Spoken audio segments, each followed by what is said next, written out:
தலைவர் விஜய் அவர்கள் நிகழ்த்தியிருக்கிறார்கள்.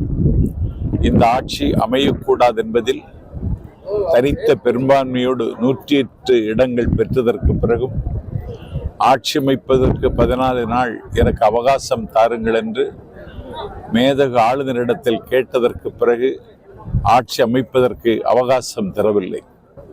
கொடுமையிலும் கொடுமை, வஞ்சகத்திலும் வஞ்சகம். திராவிட முன்னேற்றக் கழகத்தினுடைய ஆதரவோடு மக்களால் உதறி எறியப்பட்ட எடப்பாடி பழனிசாமியின் தலைமையில் ஒரு ஆட்சி அமைப்பதற்கு அறிவாலயத்தில் இருக்கிற ஸ்டாலினை முயற்சி செய்ததை விட ஒரு ஈனத்தனமான அரசியல் தமிழ்நாட்டில் இதுவரைக்கும் நடந்ததில்லை.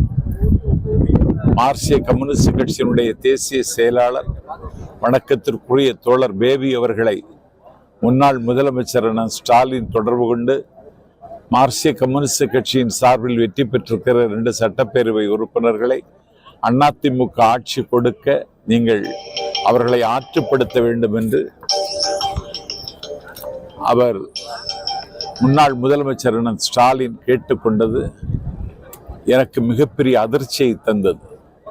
ஆகவே ஆட்சி அமைக்க கூடாது, நான் வேண்டுமானால் மன்னிப்பு கேட்டுக்கொள்கிறேன் என்று உத்தமபுத்திரன் உதயநிதி எடப்பாடியிடத்தில் மன்னிப்பு கேட்டுக்கொள்கிறேன், தாவேகா ஆட்சி அமைக்க அனுமதிக்க கூடாது என்று அவரும் இந்த முயற்சியில் பங்கெடுத்துக் கொண்டார். எடப்பாடி பழனிசாமியினுடைய புதல்வன் மிதுன் அவர்கள் உதயநிதியினுடைய வீட்டில் சந்தித்த விவரம் கூட என் காதுக்கு வந்தது.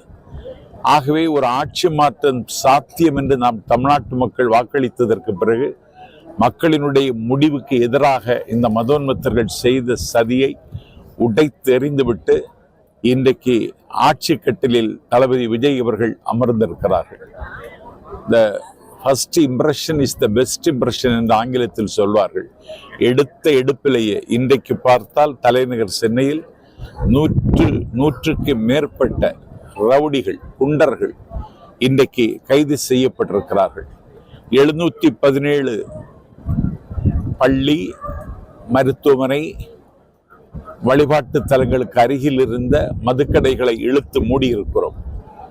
இன்ப தமிழ்நாட்டு மக்களினுடைய கோரிக்கைகளை படிப்படியாக நிறைவேற்றுவதற்கு உரிய நிதி இன்றைக்கு கருவூலத்தில் இல்லாவிட்டாலும் நிதியை ஒன்றிய அரசிடம் கேட்டு பெறுவதற்கும் நிதி ஆதாரத்தை பெருக்குவதற்கும் முதலமைச்சர் தளபதி விஜய் திட்டமிடுகிறார். இந்த ஆட்சி 5 ஆண்டு காலத்திற்கு மட்டுமல்ல, இன்னும் 25 ஆண்டு காலம் இன்ப தமிழகத்தில் விஜயின் ஆட்சி என்பதை நான் இங்கே பதிவு செய்கிறேன்.